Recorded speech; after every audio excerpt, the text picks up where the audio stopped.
नमस्कार। सबसे पहली और सबसे बड़ी खबर थोड़ी राहत दे सकती है।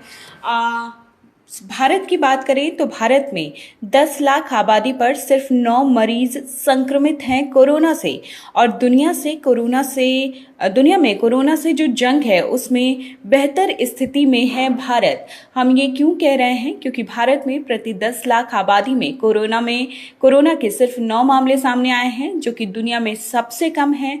वहीं प्रति 10 लाख में सबसे ज्यादा मामले स्पेन में आए हैं, इटली में आए हैं, फ्रांस में आए हैं और अमेरिका में आए हैं। और यहाँ पर प्रति 10 लाख आबादी पर कितने मामले हैं कोरोना के, वो आप पूरी डिटेल्स हमारी साइट पर जाकर पढ़ सकते हैं। लेकिन भारत ने जो कोशिशें की हैं उसका नतीजा ये हुआ है कि कोरोना से होने वाली मौत दुनिया में सबसे कम भारत में है, यानी 0.3%।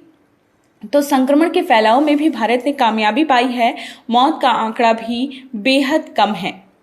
अगली बड़ी खबर की तरफ चलते हैं। थोड़ी राहत भरी खबर एक और है कि देश में कोरोना वायरस पर दवा का परीक्षण शुरू हो चुका है।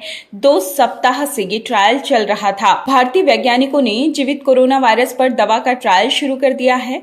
पुणे में जो नेशनल इंस्टीट्यूट ऑफ वायरोलॉजी यानी NIV है, वहां के वैज्ञानिकों ने 2 सप्ताह पहले परीक्षण शुरू किया था और इस दौरान कई दवाओं के टेस्ट किए गए, कई दवाओं के असर को परखा गया। लिहाजा इसे पूरा होने में कुछ और सप्ताह और महीना भी लग सकता है। लॉकडाउन के दौरान बहुत सारी ऐसी चीजें हैं जिनकी आपूर्ति तो हो रही है, लेकिन ऑनलाइन सेवा में कुछ ऐसी चीजें जैसे mobile, TV, fridge, laptop, stationery, ये वो तमाम चीजें हैं जिनकी आपूर्ति नहीं हो रही है। लेकिन 20 अप्रैल से आप ऑनलाइन ये सब कुछ खरीद सकेंगे। ये एक बहुत बड़ी खबर है। सरकार ने अमेजोन, फ्लिपकार्ट और स्नैपडील जैसे कई ई कॉमर्स प्लेटफॉर्म से इनकी बिक्री को मंजूरी दे दी है, लेकिन ये सब कुछ 20 अप्रैल से शुरू होगा। एक गाइडलाइन जारी की गई है जिसमें ये सारी बातें कही गई हैं, लेकिन कंपनियों की डिलीवरी वैन को आवाजाही के लिए प्रशासन की मंजूरी जरूरी होगी। अगली बड़ी खबर की तरफ बढ़ते हैं।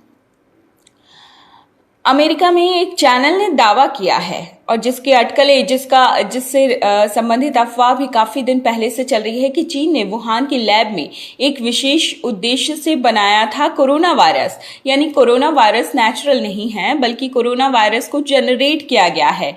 जिस महामारी से पूरा विश्व जूझ रहा है, उसे लेकर अमेरिका के एक चैनल ने बड़ा दावा पेश किया है और कहा है कि चीन के वुहान में एक लैब में कोरोना वायरस को बनाया गया था और इसके पीछे चीन का विशेष उद्देश्य भी था। दरअसल दावा यह है कि चीन ने इस वायरस को वुहान की लैब में पैदा किया और इसके पीछे एक विशेष उद्देश्य था। चीन ये बताना चाहता था कि उसके वैज्ञानिक किसी भी प्रकार से अमेरिका के वैज्ञानिकों से कम नहीं हैं।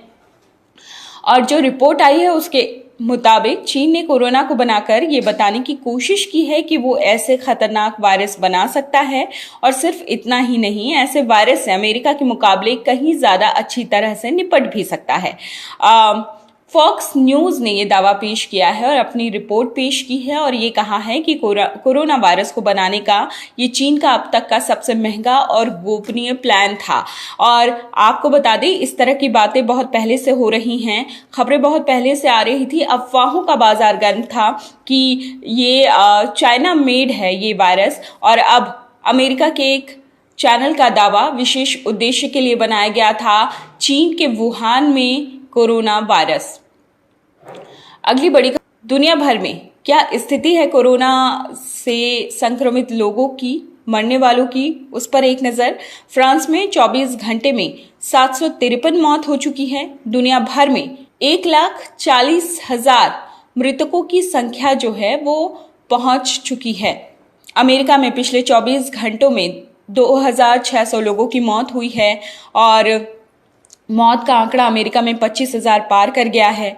और पाकिस्तान की हालत बहुत बुरी है। पाकिस्तान की मदद के लिए अंतर्राष्ट्रीय मुद्रा कोष यानी IMF ने 1.4 अरब डॉलर पाकिस्तान को सहायता राशि दी है। ब्राजील के राष्ट्रपति जायर बोल्सोनारो ने कोरोना आपदा के बीच अपने स्वास्थ्य मंत्री को पद से हटा दिया। ये पूरी वैश्विक जानकारी भी आपको हमारी साइट पर जाकर मिलेगी कि कोरोना की विश्व में क्या स्थिति है और मृतकों की संख्या क्या है, संक्रमितों की संख्या क्या है। मुझे दीजिए इजाजत, नमस्कार। अगर आप ये वीडियो YouTube पर देख रहे हैं तो हमारे चैनल को सब्सक्राइब करें और बेल आइकन को दबाना